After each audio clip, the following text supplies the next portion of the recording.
रहस्यमय शिव शमशान का सत्य और आत्मा की मुक्ति की कथा। प्राचीन समय की बात है। अवंती नगरी के राजा चंद्रकेतु अपने पराक्रम और धर्मनिष्ठा के लिए पूरे राज्य में विख्यात थे।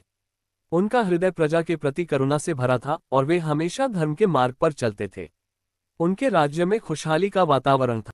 एक दिन राजा ने अपने किले के प्रांगण में एक भव्य यज्ञ का आयोजन किया। यज्ञ में सभी देवताओं और ऋषि मुनियों को आमंत्रित किया गया था। अग्नि की लपटें ऊंची उठ रही थीं और पूरे वातावरण में मंत्रों की गूंज सुनाई दे रही थी। तभी अचानक आकाश में अंधड़ उठा और धुएं के बादलों के बीच से यमराज प्रकट हुए। राजा और सभा के सभी लोग यमराज के दर्शन से भयभीत हो गए। यमराज का आना शुभ संकेत नहीं माना जाता था। राजा ने तुरंत हाथ जोड़कर यमराज का अभिवादन किया और पूछा, हे यमदेव, आपके आगमन का क्या कारण है? क्या मेरे जीवन के दिन समाप्त हो चुके हैं? यमराज ने गंभीर स्वर में कहा, राजन, तुम्हारा समय आ चुका है। तुम्हारा जीवन अब समाप्त होने वाला है। मैं तुम्हारी आत्मा को लेने आया हूं। राजा चंद्रकेतु ये सुनकर स्तब्ध हो गए। उन्होंने विनम्रतापूर्वक यमराज से प्रार्थना की, हे यमदेव, मुझे थोड़ा समय और दें। मेरी प्रजा अभी मुझ पर निर्भर है। कई कार्य अधूरे हैं जिन्हें पूरा करना है। कृपया मुझे अवसर दें। यमराज ने उनकी गहरी प्रार्थना को सुना और विचारमग्न हो गए। थोड़ी देर बाद उन्होंने कहा, राजन, मैं तुम्हें केवल तभी जीवनदान दे सकता हूं यदि तुम भगवान शिव की कृपा प्राप्त कर सको। केवल महादेव ही तुम्हें मृत्यु के बंधन से मुक्त कर सकते हैं। ये सुनकर राजा ने उसी क्षण निर्णय लिया।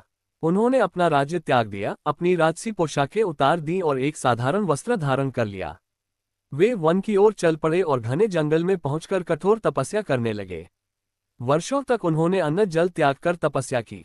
उनकी तपस्या इतनी कठिन थी कि देवता तक विचलित हो गए। अंततः एक दिन महादेव भगवान शिव प्रकट हुए। उनका भस्म लिप्त शरीर, त्रिनेत्र और गले में नाग की माला उन्हें अद्वितीय बना रही थी। उनका तेज ऐसा था कि पूरा वन आलोकित हो गया। शिवजी ने कहा, राजन, मैं तुम्हारी तपस्या से प्रसन्न हूँ। बताओ, तुम क्या वरदान चाहते हो? राजा चंद्रकेतु ने हाथ जोड़कर कहा, हे महादेव, मुझे मृत्यु से अत्यंत भय है। मैं अमरत्व का वरदान चाहता हूं ताकि मैं इस भय से सदा के लिए मुक्त हो जाऊं। महादेव मुस्कुराए और बोले, राजन, अमरत्व का वरदान इस संसार में किसी को भी प्राप्त नहीं हो सकता।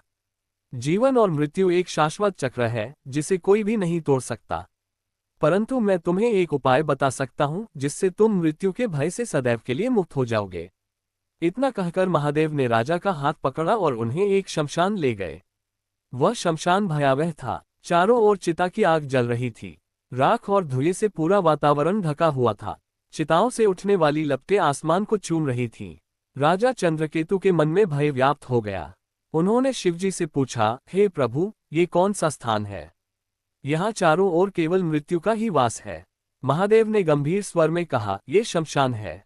ये वह स्थान है जहाँ हर प्राणी का अंतिम सत्य प्रकट होता है। यहाँ न कोई राजा होता है, न कोई रंक। यहाँ जीवन की सारी माया समाप्त हो जाती है। यहाँ केवल आत्मा का शाश्वत सत्य शेष रहता है। शिवजी ने राजा को एक चिता के पास बैठने के लिए कहा। राजा ने आंखें बंद की और ध्यानमग्न हो गए। धीरे धीरे उन्होंने अपने भीतर के भय को तिरोहित होते महसूस किया। उनके मन से सभी सांसारिक बंधन टूटने लगे।